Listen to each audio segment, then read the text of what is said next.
गुंडागर्दी करने वाले और झूठ बोलने वाले चीन से आखिर कैसे निपटा जाना चाहिए, यह अफ्रीकी देशों ने बखूबी बताया है। एक तरफ जहां इतनी बड़ी तबाही झेलने के बाद भी अमेरिका और यूरोप चीन को लेकर कंफ्यूज दिखाई देते हैं, तो वहीं दूसरी ओर चीन से कई गुना छोटे अफ्रीकी देश खुलकर चीन का विरोध कर रहे हैं।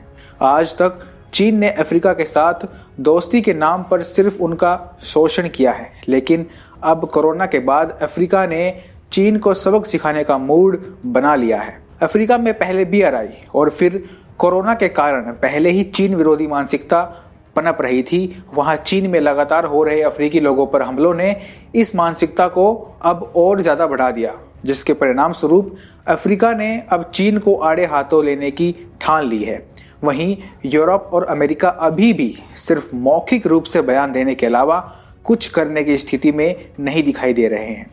गौर किया जाए तो पिछले कुछ समय से अफ्रीकी देश लगातार चीन को झटके पे झटका दिए जा रहे हैं। हाल ही की मीडिया रिपोर्ट्स के मुताबिक अफ्रीकी देश तंजानिया के राष्ट्रपति ने पिछली सरकारों के समय चीन के साथ फाइनल किए गए $10 बिलियन के एक प्रोजेक्ट को रद्द कर दिया।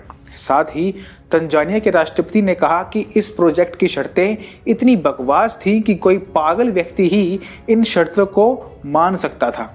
दरअसल तंजानिया में पिछली सरकार ने चीनी इन्वेस्टर्स के साथ मिलकर एक पोर्ट बनाने के प्रोजेक्ट पर काम करने की इच्छा जताई थी, लेकिन शर्तों में यह लिखा हुआ था कि यह पोर्ट 99 वर्षों के लिए चीनी कंपनी ही इस्तेमाल करेगी और तंजानिया का इस पर कोई अधिकार नहीं होगा। अब इसे तंजानिया की सरकार ने रद्द कर दिया है। कोरोना काल में सिर्फ तंजानिया ही नहीं है जिसने चीन को बड़ा झटका दिया हो, बल्कि एक पश्चिमी अफ्रीकी देश गिनी भी अपने यहाँ चीन के नागरिकों को बंदी बनाकर चीन को शॉक दे चुका है। मीडिया रिपोर्ट्स के अनुसार गिनी की सरकार चीन में अफ्रीका के नागरिकों के साथ हो रहे बुरे व्यवहार से परेशान आ चुकी थी और इसलिए उसने अपने नागरिकों की सकुशल घर वापसी तक इन चीनी नागरिकों को बंदी बनाने का फैसला लिया। इससे पहले हमें केन्या में भी यह देखने को मिल चुका है। हाल ही में चीन के अत्याचारों के जवाब में केन्या के एक सांसद ने केन्या में मौजूद सभी चीनी नागरिकों को तुरंत देश छोड़ने के लिए कह दिया था। चीन में अफ्रीका के लोगों की पिटाई की वीडियोस पर प्रतिक्रिया देते हुए केन्या के सांसद मोसेस कुरिया ने कहा था, सभी चीनी नागरिकों को हमारे देश से चले जाना चाहिए, वो भी तुरंत। जो वायरस तुमने वुहान की लैब में बनाया उसके लिए तुम अफ्रीका के लोगों को दोष कैसे दे रहे हो? जाओ अभी निकलो। तब और भी कई सांसदों ने केन्या के इस सांसद का समर्थन किया था। केन्याई सांसद चार्ल्स जगुआ ने मोसेस का समर्थन करते हुए फेसबुक पर लिखा था, अफ्रीकन लोगों के साथ चीन में जो हो रहा है मैं उसकी निंदा करता हूं। मैं केन्या के लोगों से यह कहने से पीछे नहीं हटूंगा कि बाइबल का अनुसरण करते हुए उन्हें आंख दिखाने वालों को पलटकर आंख दिखाने से पीछे नहीं हटना चाहिए। जब चीन को आंख दिखाने की बात आती है तो अफ्रीका हमें आज सबसे आगे दिखाई देता है। दूसरी ओर चीन से कई गुना ताकतवर अमेरिका और यूरोप के देश चीन के खिलाफ इतनी सख्त भाषा बोलने से बचते ही नजर आ रहे हैं।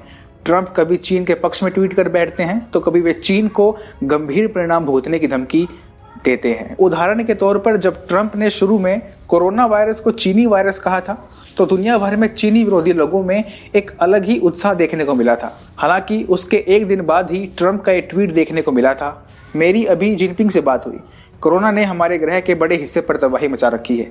चीन ने इस वायरस के बारे में गहन और अधिकतर समझ विकसित कर ली है। हम साथ मिलकर काम कर रहे हैं, आपके लिए बेहद सम्मान। अपने इस ट्वीट के बाद ट्रंप दोबारा अब चीन को आए दिन झूठा सिद्ध करने पर तुले हुए हैं। यह दर्शाता है कि ट्रंप अन्य पश्चिमी देशों की तरह ही बेहद कंफ्यूज्ड है। जर्मनी और फ्रांस जैसे ताकतवर यूरोपीय देश अब भी बिना नाम लिए ही चीन पर निशाना साधने में लगे हैं, जबकि कोरोना वायरस ने इन देशों में इतनी बड़ी तबाही मचा दी है। अफ्रीका ने इस मामले में दुनिया को राह दिखाया है कि अब चीन से किस भाषा में बोलने का वक्त आ गया है। ये सभी देश चीन से आर्थिक पैमानों पर कई गुना छोटे हैं और कई देशों पर तो चीन का बहुत भारी कर्ज भी है। फिर भी जिस प्रकार अफ्रीकी देश चीन को खुल्लम खुल्ला उसकी जगह दिखाने का काम कर रहे हैं, उससे पश्चिमी देशों को कुछ सीख अवश्य लेनी चाहिए।